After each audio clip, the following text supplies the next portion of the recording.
Bismillahirrahmanirrahim. Assalamualaikum warahmatullahi wabarakatuh. Innal hamdalillahi nahmaduhu wa nasta'inuhu wa nastaghfiruh wa natubu ilaih wa na'udzu billahi min syururi anfusina was sayyiati a'malina. Man yahdillahu fala mudhillalah wa man yudlil fala hadiyalah. Nashhadu an la ilaha illallah wahdahu la syarikalah wa nashhadu anna Muhammadan abduhu wa rasuluhu la nabiyya ba'dah. Ya ayyuhalladzina amanu taqullaha haqqa tuqatih wa la tamutunna illa wa antum muslimun. Ya ayyuhan nasu taqu rabbakumul ladzi khalaqakum min nafsin wahidah wa khalaqa minha zawjaha wa batha minhuma rijalan katsiran wa nisaa'a.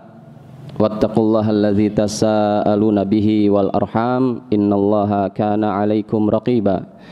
Ya ayyuhalladzina amanu taqullaha wa qulu qawlan sadida yuslih lakum a'malakum wa yaghfir lakum dzunubakum wa may yuti'illaha wa rasulahu faqad faza fawzan 'azima. Tsumma amma ba'd, fa inna asdaqal hadits kitabullah wa khairal hadi hadi Muhammadin sallallahu alaihi wa ala alihi washabbihi wasallam wa syarrul umuri muhdatsatuha wa kullu muhdatsatin bid'ah wa kullu bid'atin dhalalah wa kullu dhalalatin finnar. Ayol ikhwani fid din al-hibba azani Allahu wa iyyakum. Alhamdulillah kesempatan pagi hari ini kita dapat diberikan kesempatan kembali oleh Allah Azza wa Jalla untuk berkumpul saling mengingatkan di antara kita dengan membacakan ayat-ayat Allah Azza wa Jalla dan hadis Nabi sallallahu alaihi wasallam sebagai pedoman kehidupan kita agar kita kembali mengingat dari apa yang telah Allah Subhanahu wa taala dan Rasulullah sallallahu alaihi wasallam ajarkan kepada kita dari nilai-nilai ajaran agama kita, yakni al-Islam. Tentu ini adalah sebuah nikmat besar yang Allah Subhanahu wa taala berikan kepada hamba-hambanya yang terpilih, yang tidak semua hamba Allah Subhanahu wa taala akan beri nikmat yang besar ini. Tentu atas dasar itu kita wajib bersyukur kepada Allah Azza wa Jalla dengan senantiasa beristiqomah di atas jalannya, ya, belajar terus sampai dengan ajal menjemput, ya, kemudian mengamalkan apa yang sudah dipelajari dan juga men-sharing, mendakwahkan, ya, kepada saudara-saudara kita yang lainnya agar mereka mendapatkan manfaat hidayah, ya, dari yang Allah Subhanahu wa taala turunkan kepada kita selaku hambanya. Ikhwani fillah azinallahu wa iyyakum, tak lupa salawat beserta salam semoga senantiasa Allah Azza wa Jalla curahkan dan limpahkan kepada Nabi kita Nabi Muhammad sallallahu alaihi wasallam, keluarganya, para sahabatnya dan juga orang-orang yang mengikuti beliau sallallahu alaihi wasallam sampai hari kiamat kelak. Di kesempatan pagi hari yang cerah ini, insyaallah kita akan membahas satu tema lanjutan dari rangkaian tema yang sebelumnya sudah sama-sama kita pelajari, disampaikan oleh pemateri-pemateri sebelumnya, yang bertemakan tentang an-nar, yakni neraka. Dan pembahasan kita pada kesempatan kali ini khusus untuk membahas tentang orang-orang yang Allah Subhanahu wa taala kekalkan di dalam neraka. Ikhwani fiddin azanallahu ayyakum, secara umum kondisi orang-orang yang berada di dalam neraka, ya, secara kekekalannya dibagi menjadi dua kelompok, yakni ada orang-orang yang dimasukkan ke dalam neraka tetapi dia tidak kekal, dan yang kedua ada orang-orang yang Allah Subhanahu wa taala masukkan ke neraka dan dia kekal selama-lamanya di dalamnya, yakni di dalam neraka. Adapun kelompok yang pertama ini, yakni adalah orang-orang yang diazab di neraka, dihukum di neraka oleh Allah Azza wa Jalla. Yang tidak kekal adalah mukmin yang berbuat dosa besar ketika dosa tersebut tidak diampuni oleh Allah Azza wa Jalla dan dia tidak bertobat sebelum meninggalnya. Nah, ini adalah kondisi di mana orang-orang tersebut Allah Subhanahu wa taala hukum berdasarkan kebijaksanaannya, ya, untuk dimasukkan ke dalam neraka, tetapi tidak kekal. Ya, pada satu waktu tertentu Allah Subhanahu wa taala pasti, karena memang ada benih-benih keimanan tauhid yang masih bersarang di dalam jiwanya, dengan sebab itu Allah Subhanahu wa taala akan mengeluarkan mereka. Masalah lamanya nggak ada yang tahu, hanya Allah Subhanahu wa taala yang tahu lamanya, berapa lama dia di neraka, tetapi tidak kekal. Dan yang kedua adalah orang-orang yang tidak beriman, tidak ada sama sekali sebenih iman yang bersarang di jiwanya. Orang-orang yang semacam ini Allah Subhanahu wa taala akan masukkan dia ke dalam neraka sebagai hukuman dan azab dari apa yang telah mereka perbuat di dunia, ya. Kekal selama-lamanya, tak akan pernah keluar. Dan Allah Subhanahu wa taala menjelaskan bahwa kehidupan mereka ketika mereka di dalam neraka itu, mereka tidak mati dan juga tidak hidup. Jadi mereka tidak mati dan juga tidak hidup, dan seterusnya demikian mereka menjalani kehidupannya di neraka. Na'udzubillah min dzalik. Nah, adapun orang-orang tersebut, kelompok orang-orang tersebut, ya, jenis macam-macam orang-orang yang akan kekal di neraka, maka secara global, ya, kita bisa membaca ayat-ayat Allah Subhanahu wa taala, ya, dan juga keterangan-keterangan dalam hadis Rasulullah Shallallahu alaihi wasallam. Yang pertama adalah mereka yang telah murtad dari agama Allah Subhanahu wa taala. Ya, orang-orang yang murtad, keluar dari Islam, ya, dengan terang-terangan mendeklarkan dirinya keluar dari Islam. Saya sudah tidak menjadi muslim lagi, sekarang saya sudah menganut agama baru. Yang dimaksud adalah orang-orang yang murtad demikian, ya, terang-terangan mereka mendeklarkan, mengumumkan dirinya bahwa mereka sudah bukan seorang muslim lagi. Nah, dalam hal ini Allah Azza wa Jalla berfirman dalam suratul Baqarah ayat 217. A'udzubillahi samiil alimi minasyaitonir rajim. Wa may yartadid minkum an dinihi fayamut wa huwa kafir faulaika habitat a'maluhum fid dunya wal akhirah wa ulaika ashabun nari hum fiha khalidun. Barang siapa di antara kalian yang murtad, keluar dari agama Allah Azza wa Jalla, kemudian mati dalam keadaan mati, ya, ini kemurtadan tersebut, mati dalam keadaan kafir, ya, ini dalam keadaan murtad tersebut, maka mereka itulah orang-orang yang terhapus amalnya di dunia dan di akhirat, dan mereka itulah penghuni neraka dan mereka kekal berada di dalamnya. Murtad dari agama Allah Subhanahu wa taala, ya. Kemudian kelompok yang selanjutnya adalah orang-orang yang telah dinyatakan kafir dan musyrik, para pelaku kekufuran akbar dan juga para pelaku kesyirikan akbar. Karena kekufuran dan kesyirikan pun kita tahu dibagi menjadi dua, ada kufur akbar, kufur asghar, dan demikian juga syirik, ada syirkul akbar wa syirkul asghar. Yang dimaksud di sini adalah para pelaku kekufuran akbar dan kesyirikan akbar. Mereka adalah dua kelompok orang yang Allah Subhanahu wa taala ancam. Jika mati dalam keadaan demikian, tidak bertobat sebelum meninggalnya, maka Allah Subhanahu wa taala akan mengazab mereka, ya, di dalam neraka dan kekal selama-lamanya. Hal ini sebagaimana yang telah Allah Subhanahu wa taala firmankan dalam suratul Bayyinah ayat ke-6. Innal ladzina kafaru min ahlil kitabi wal musyrikina fi nari jahannam khalidina fiha ulaika hum syarrul bariyah. Sesungguhnya orang-orang yang kafir dari ahli kitab dan orang-orang yang musyrik akan masuk ke dalam neraka jahanam. Mereka kekal di dalamnya. Mereka itu adalah seburuk-buruk makhluk.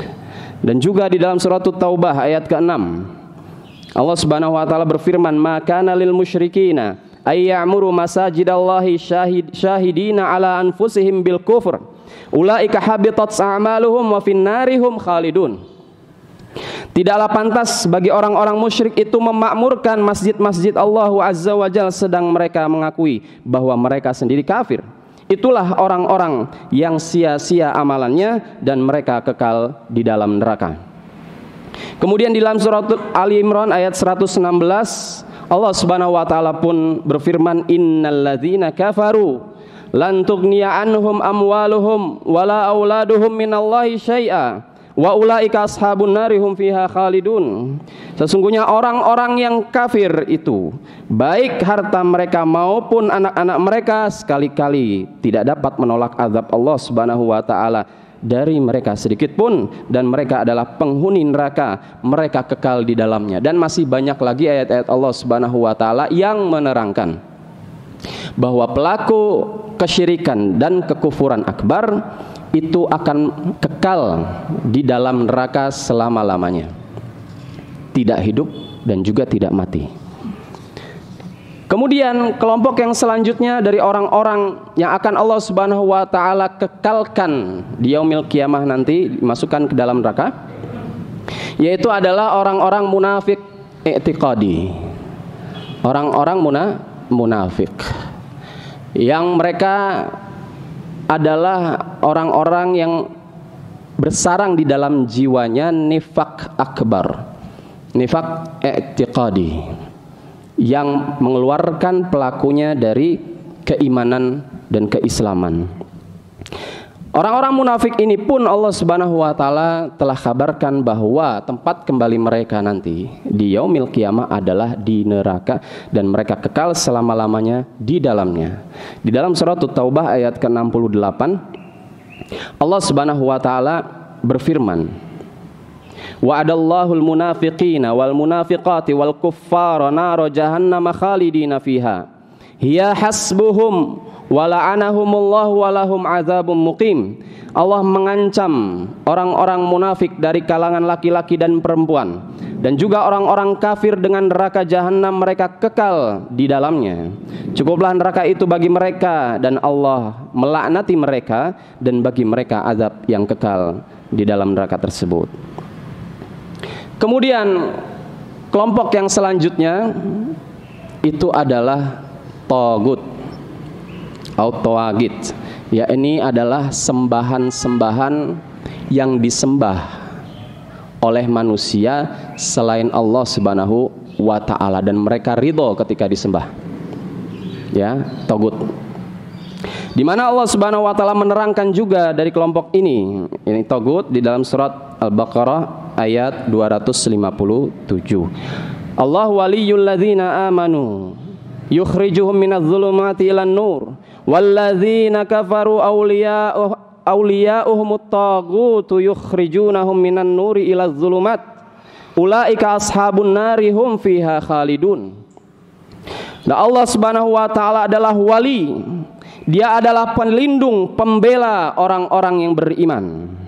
Dia mengeluarkan mereka dari kegelapan kekufuran, kezaliman menuju cahaya iman. Dan orang-orang yang kafir serta pelindung-pelindungnya ialah dari kalangan syaitan, tagut, ya, yang mengeluarkan mereka daripada cahaya keimanan kepada kegelapan kekufuran dan kezaliman. Mereka itu adalah penghuni neraka, mereka kekal di dalamnya selama-lamanya. Secara global ada 4 kelompok ini.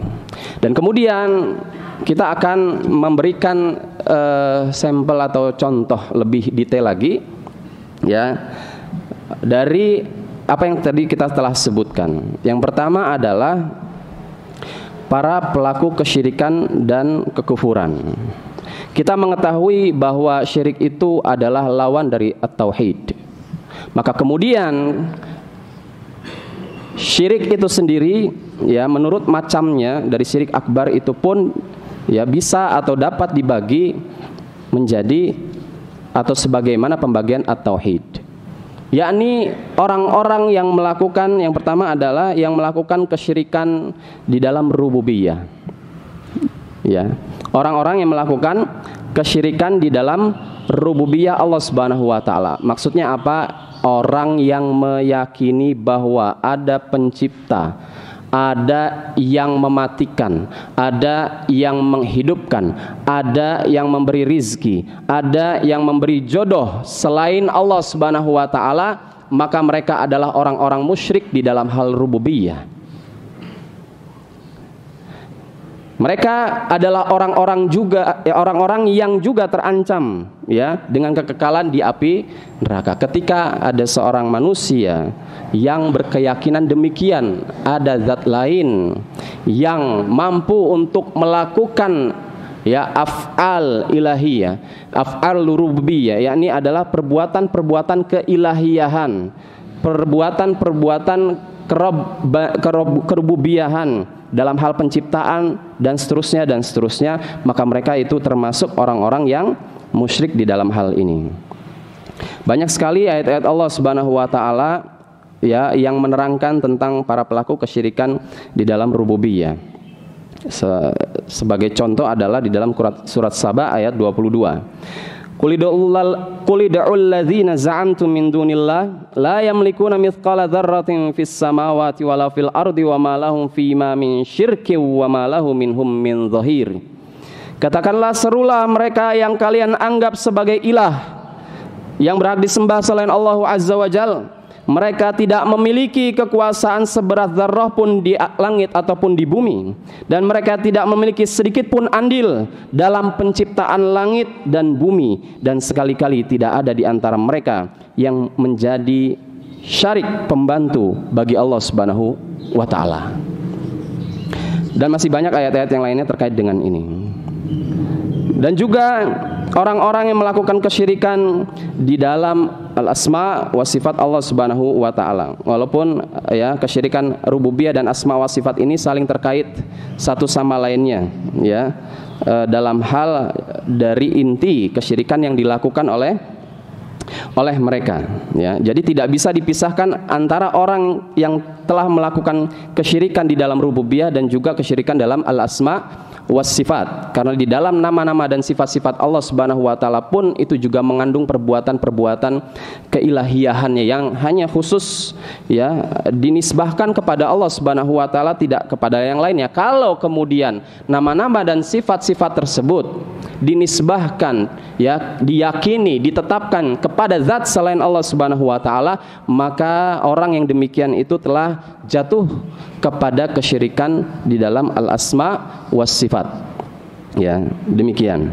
Di dalam surat Al-Isra ayat 111. Wa qulil hamdulillahilladzi lam yattakhidz walada wa lam yakul lahu syarikun fil mulki wa lam yakul lahu waliyyun minadh-dhul wa kabbirhu takbira.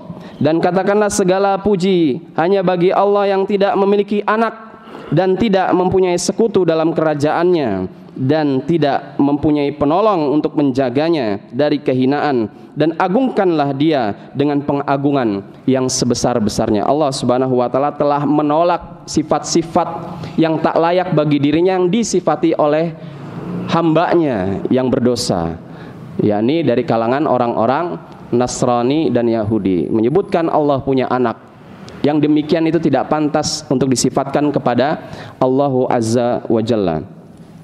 Dan kemudian juga syirik akbar ini dapat terjadi di dalam kesyirikan di dalam syirik uluhiyah, syirik uluhiyah. Nah, di sini ada beberapa macam yang perlu dirinci juga. Yang pertama adalah syirik di dalam praktik-praktik peribadatan, finusuk. Ya, yang harusnya praktik-praktik peribadatan ini dipersembahkan hanya untuk Allah Subhanahu wa taala. Kemudian ketika praktek-praktek ibadah ini yang telah Allah syariatkan ditujukan ya dipersembahkan kepada selain Allah, maka orang yang semacam ini telah terjatuh pada syirik uluhiyah di dalam amal-amal ibadah yang disyariatkan, seperti sholat, puasa, ya, dan seterusnya, termasuk doa di situ juga, ya. Maka dalam hal ini Allah Subhanahu wa taala berfirman dalam surat Al-Ankabut ayat 65, maka apabila mereka naik kapal, mereka berdoa kepada Allah Subhanahu wa taala dengan penuh keikhlasan, penuh dengan kemurnian niat ketaatan kepada Allah Subhanahu wa taala. Dan tatkala Allah Subhanahu wa taala telah menyelamatkan mereka sampai dengan ke darat, tiba-tiba mereka kembali mempersekutukan Allah Subhanahu wa taala, kembali mereka berdoa kepada Tuhan-Tuhan yang mereka seru dan sembah. Demikian adalah orang-orang yang telah berbuat kesyirikan di dalam uluhiyah, yakni terkhusus adalah di dalam masalah peribadatan. Dan mereka juga termasuk orang-orang yang akan Allah Subhanahu wa taala kekalkan di dalam neraka. Kemudian ya, orang-orang yang melakukan kesyirikan pada hakimiyah, yakni adalah memberikan kepada zat selain Allah Subhanahu wa taala hak-hak untuk menentukan atau menetapkan hukum-hukum yang sifatnya adalah itu khusus hanya bagi Allah Subhanahu wa ta'ala, penentuan halal dan haram. Ya, maka kemudian ketika ada orang ya yang memberikan hak penetapan hukum halal dan haram ini kepada selain Allah Subhanahu wa ta'ala, maka orang tersebut termasuk ya ke dalam kategori orang yang melakukan syirik di dalam hakimiyah. Ya. Dan kemudian juga orang-orang yang mengubah hukum Allah Subhanahu wa taala, ya, mengubah hukum Allah Subhanahu wa taala dengan ya sengaja dan seterusnya, mereka pun termasuk orang-orang yang melakukan kesyirikan di dalam hal hukumiyah. Karena memang penetapan hukum-hukum syariah, hukum-hukum ilahiyah itu hanya hak Allah Subhanahu wa taala, yang tak boleh hak tersebut kemudian diberikan kepada makhluk yang tak dapat pada asalnya, pada hakikatnya tidak dapat membuat atau membuat satu hukum yang sangat adil dan bijaksana dan bermanfaat ya bagi kehidupan manusia di atas muka bumi. Di dalam hal ini Allah Subhanahu wa taala telah berfirman dalam surat At-Taubah ayat ke-31, ittakhadhu ahbarahum wa ruhbanahum arbaba min dunillah wal masih ibn maryam wa ma umiru illa liya'budu ilaha wahida la ilaha illahu subhanahu amma yusyrikun. Mereka menjadikan orang-orang alim dan rahib-rahib mereka sebagai rob-rob selain Allah Subhanahu wa taala, dan demikian juga Al-Masih putra Maryam, padahal mereka hanya disuruh menyembah ilah yang Maha Esa dan tidak ada ilah yang berhak disembah selain Dia. Maha suci Allah dari apa yang telah mereka persekutukan. Ketika Adi bin Hatim mendengarkan ayat ini dibacakan oleh Rasulullah sallallahu alaihi wasallam, dulu Adi bin Hatim ini adalah seorang Nasrani, kemudian masuk Islam, sahabat Rasul sallallahu alaihi wasallam. Beliau berkomentar kepada Rasulullah sallallahu alaihi wasallam, "Ya Rasulullah, kami tidak menyembah mereka." Kemudian Rasulullah menjelaskan kepada Adi bin Hatim, "Bukankah mereka itu telah menghalalkan apa yang telah Allah Subhanahu wa taala haramkan, kemudian kalian ikuti?" "Bala, ya Rasul." "Kemudian bukankah mereka telah mengharamkan apa yang sudah Allah halalkan? Nikah halal mereka haramkan bagi dirinya, haram, ya nggak mau nikah, mengharamkan dirinya untuk menikah. Dan kalian juga mengikutinya?" "Bala, iya." "Watil ka ibadatuhum." Demikian hakikat peribadatan itu ketika Anda ya menyerahkan hak-hak halal haram itu kepada para rahib-rahib dan para pendeta-pendeta itu. Demikian ini dijelaskan oleh Rasulullah sallallahu alaihi wasallam. Kemudian juga orang-orang yang melakukan syirik di dalam al-wala wal bara, dan ini kebanyakan adalah orang-orang munafik yang kemudian terjatuh pada kesyirikan ini. Ya, di mana mereka memberikan wala, loyalitas, dukungan, pembelaan terhadap kekufuran dan orang-orang kafir ya secara mutlak, ya secara mutlak. Dan juga mereka membenci di dalam jiwanya kepada keimanan, keislaman dan juga orang-orang Islam. Maka mereka ini adalah orang-orang yang telah jatuh ke dalam kesyirikan al-wala wal bara. Padahal ya loyalitas dan disloyalitas, kecintaan dan kebencian, pembelaan ya dan berlepas diri itu harus disandarkan kepada Allah Subhanahu wa taala yang menetapkan hal tersebut. Kepada siapa kita harus mencinta, membela, mendukung, ya. Kepada siapa juga kita harus membenci. Perbuatan-perbuatan seperti apa yang harus kita benci, kita harus tidak dukung, kita harus tinggalkan itu. Ini berdasarkan apa yang telah Allah Subhanahu wa taala tetapkan. Kalau kebalikannya kita melakukan yang bertentangan dengan apa yang Allah Subhanahu wa taala telah tetapkan di dalam Al-Wala dan Bara sebagai satu bagian dari nilai ketauhidan ya kepada Allah Subhanahu wa taala, maka mereka telah melakukan kesyirikan pada hal tersebut. Di dalam surat Al-Maidah ayat 80 sampai 81 Allah Subhanahu wa taala berfirman, "Tara katsiran minhum yatawallawna alladzina kafaru labi'sa ma qaddamta lahum anfusuhum an sakhitallahu 'alaihim wa fil 'adzabihim khalidun walau kanu yu'minuna billahi wan nabiyyi wa ma unzila ilaihi mattakhadhuhum awliya'a walakinna katsiran minhum fasiqun."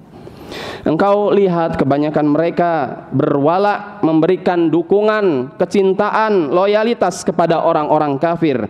Amat buruklah apa-apa yang mereka kerjakan, yang mana hal tersebut membuat murka Allah Azza wa Jalla pada mereka dan mereka kekal dalam siksaan. Kalau seandainya mereka beriman kepada Allah dan Nabi dan pada apa-apa yang diturunkan kepadanya, tentulah mereka tak akan menjadikan orang-orang kafir tersebut sebagai kekasih-kekasih mereka, aulia-aulia mereka. Mereka akan tetapi kebanyakan dari mereka adalah orang-orang yang fasik. Ya, adalah orang-orang yang fasik. Demikian kesyirikan akbar yang banyak kemudian terjadi di sebagian orang yang terjatuh pada kesyirikan-kesyirikan tersebut, maka ancamannya adalah akan dikekalkan oleh Allah Subhanahu wa taala di dalam neraka kalau mereka tidak bertobat sebelum meninggalnya. Dan demikian juga di sini adalah para pelaku sihir. Para pelaku sihir, sahir, ya. Orang-orang yang melakukan tindakan kesyirikan atau amal-amal sihir, ya. Amal-amal sihir. Nah, di sini di dalam hadis yang diriwayatkan oleh Imam An-Nasa'i, Rasulullah sallallahu alaihi wasallam bersabda, "Man aqada uqdatan thumma nafatha fiha faqad sahar, wa man sahara faqad asyrak, wa man ta'allaqa syai'an wa wukila ilaihi." Barang siapa membuat satu ikatan kemudian meniupkannya, yakni melakukan praktek sihir, mau melet, ya, mau neluh, mau apa dengan berbagai macamnya, gitu ya. Maka dia telah melakukan sihir, dan barang siapa yang melakukan sihir maka dia telah berbuat syirik, ya, syirik dengan kesyirikan akbar. Demikian para tukang sihir, demikian. Dan orang-orang yang mendatangi mereka kemudian membenarkan apa yang mereka yang mereka katakan, yang mereka nasihatkan, ditaati untuk dikerjakan, maka orang semacam ini juga terjatuh pada kesyirikan akbar.